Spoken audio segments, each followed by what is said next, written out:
Ah, vous avez bien fait de laisser tomber la veste, hein. Il fait bon. Première question, c'est toujours la plus difficile, mais ne soyez pas timide.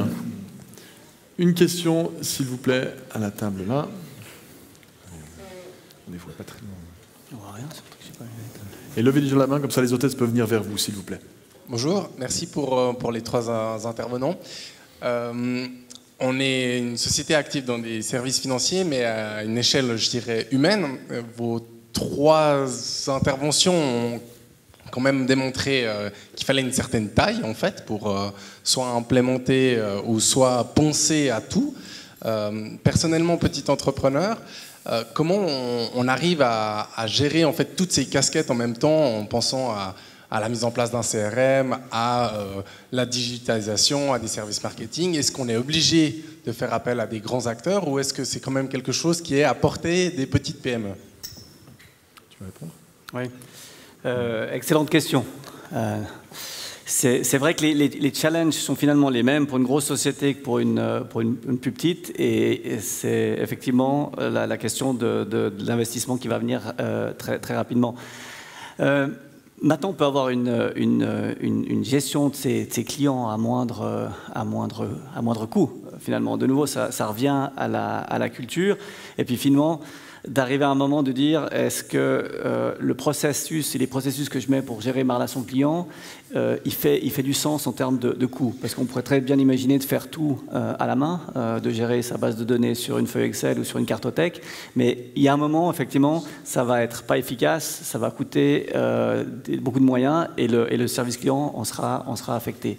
Donc oui, il y a une multitude de solutions sur le marché qui sont taillé aussi pour les petites sociétés. Je ne vais pas vous dire que Salesforce le fait, mais en l'occurrence oui. Qui va vous permettre de gérer votre relation client et qui sera en fonction, et les coûts seront en fonction avec votre taille. Maintenant, c'est évident que si vous voulez scaler, et si on reprend l'exemple de ce que parlait Arnaud, c'est que si tout d'un coup vous voulez aller dans l'e-commerce, par exemple, et là, vos concurrents vont être des grands acteurs avec un service client qui est à un niveau très élevé ou qui est la référence. C'est-à-dire quand vous naviguez sur un Zalando, c'est la référence. C'est-à-dire, j'ai eu une société à l'époque où on faisait des sites e-commerce pour des PME, et la problématique qu'on avait, c'est que nos clients nous demandaient exactement les mêmes fonctionnalités qu'ils trouvaient chez Zalando. Et mettre en place des fonctionnalités chez Zalando où il y a de l'intelligence artificielle, ben effectivement, ce n'est pas au moyen d'une petite PME. Merci. Est-ce qu'il y a une autre question? Là-bas au fond, s'il vous plaît. N'hésitez pas à lever la main en avance, comme ça les hôtesses peuvent venir vers vous, puis on gagne un petit peu en J'ai une question. Pour une entreprise comme celle où je travaille, je suis ici. Levez-vous comme ça on peut vous voir, s'il vous plaît. Merci. D'accord. Donc pour une centaine de collaborateurs qui travaillent majoritairement sur la question des marchés publics. Alors on a cette question, oui, digitalisation, relations clients.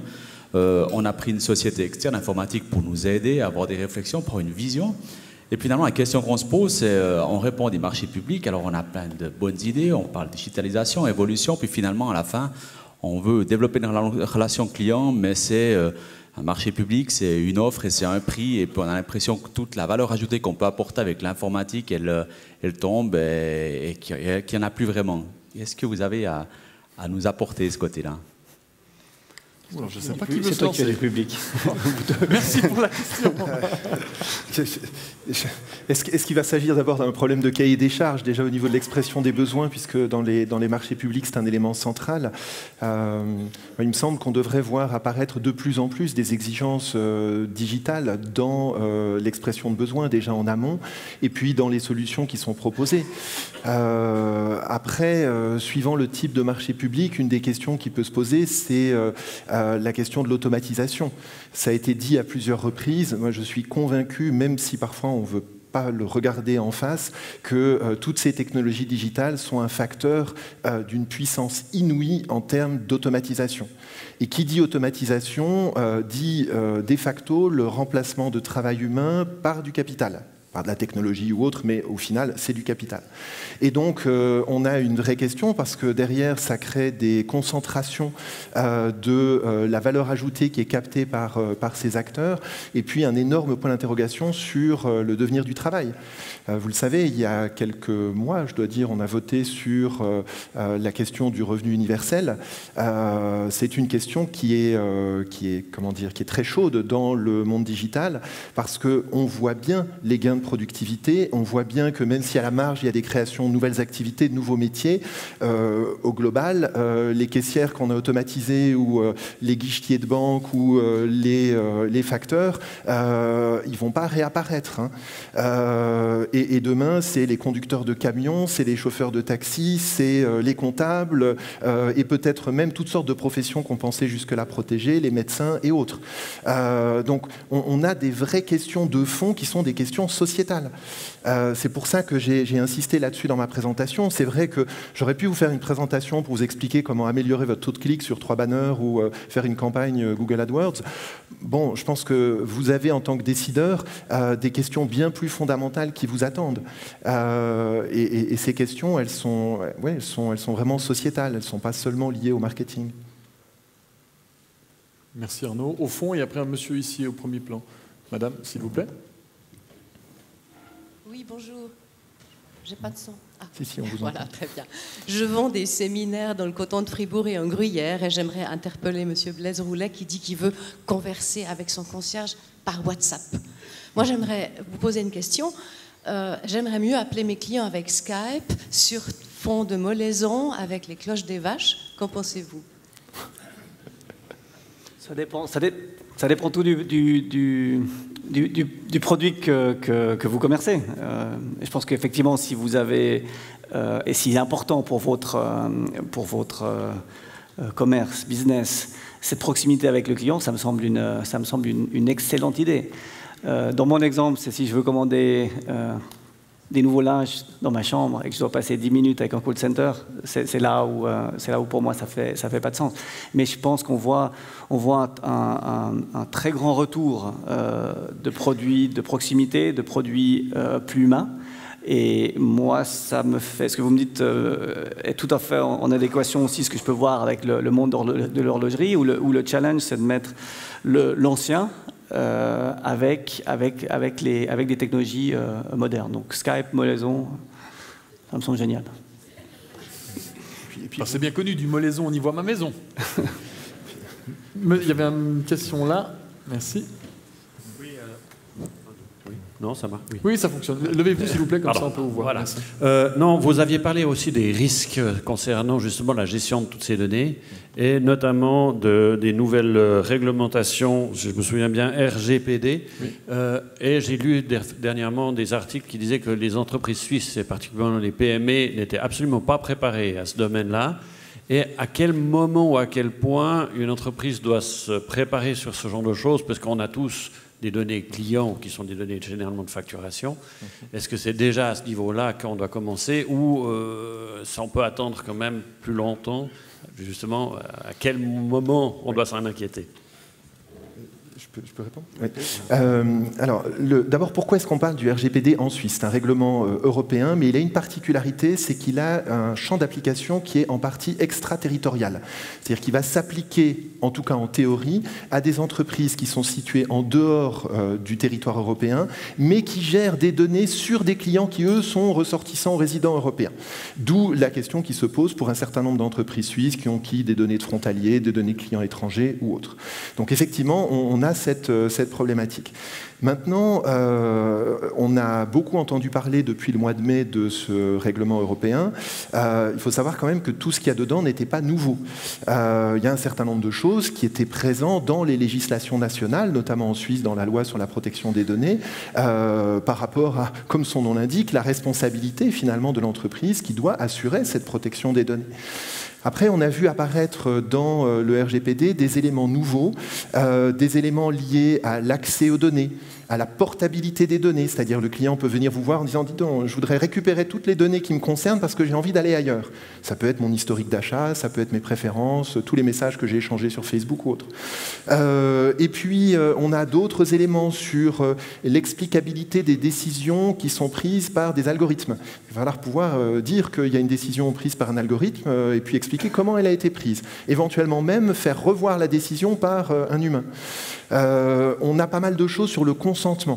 Alors, sur des données de facturation, en réalité, la question du consentement se pose assez peu parce qu'on a une définition de ce qu'on appelle l'intérêt légitime de l'entreprise. C'est qu'à partir du moment où je vous commande quelque chose, vous êtes obligé d'avoir mon adresse pour me livrer. Donc, on est sur des choses qui posent finalement assez peu de problèmes. Ça ne veut pas dire que vous ne devez pas protéger ces données, mais bon, il n'y a pas besoin d'un consentement très développé.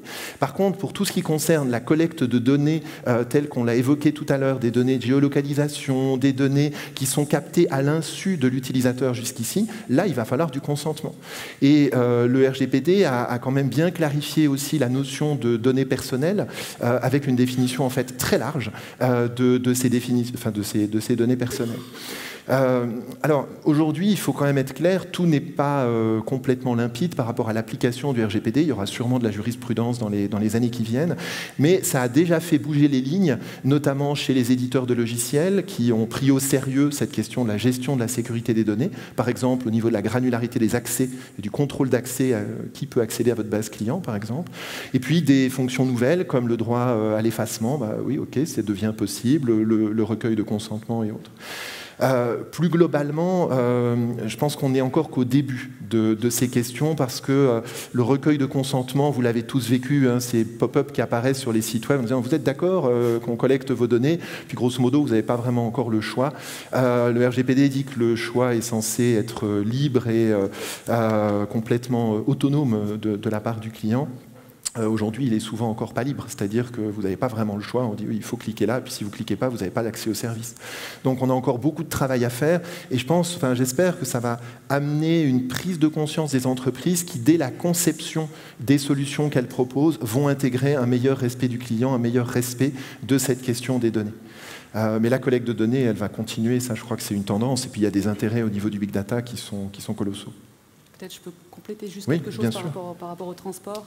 Deux choses. Déjà, dans un premier temps, pour nous, les données systémiques, c'est surtout des données agrégées qui peuvent être anonymisées. Donc on a moins ce problème-là, effectivement. Oui. Et puis, une autre possibilité également, donc on a effectivement le besoin d'échanger les données entre les différentes sociétés, mais par contre, le traitement des données, on peut à nouveau créer des silos. C'est-à-dire que ce seront des sociétés différentes qui auront accès aux noms, au trajet effectué, à la tarification. En fait, on introduit une forme de numéro de référence qui se balade effectivement entre les différentes sociétés. Mais en fait, aucune des sociétés n'a en fait accès à l'ensemble des données du client. C'est une manière en fait de protéger effectivement les données personnelles et d'éviter de pouvoir associer ces profils de déplacement à une personne en particulier. Protéger les données personnelles, protéger le client. Merci beaucoup Anne-Claire, Blaise et Arnaud. Merci beaucoup d'avoir été avec nous. On peut les applaudir s'il vous plaît. Merci. Je vous laisse reprendre place. Oh, on peut y aller. Forum TV, c'est en direct, c'est en live. Jacques, est-ce qu'il y a beaucoup de réactions sur les réseaux sociaux ? Alors oui, effectivement, il y a beaucoup de réactions, notamment sur les données personnelles, l'indispensable Internet également, on en parle beaucoup. On a parlé des dépenses, on a eu la réponse également par rapport à l'investissement que peut représenter le fait de basculer, de prendre l'option Internet, application, etc. On sait que c'est assez onéreux, donc les gens s'en inquiètent. Et puis on a aussi des réactions sur la pertinence des intervenants, donc qui apportent beaucoup de réponses à des questions que certains, dont les petites, moyennes entreprises avec peu de personnel dans cette entreprise peuvent avoir comme préoccupation. Merci beaucoup Jacques, vous êtes en direct sur le forum.ch.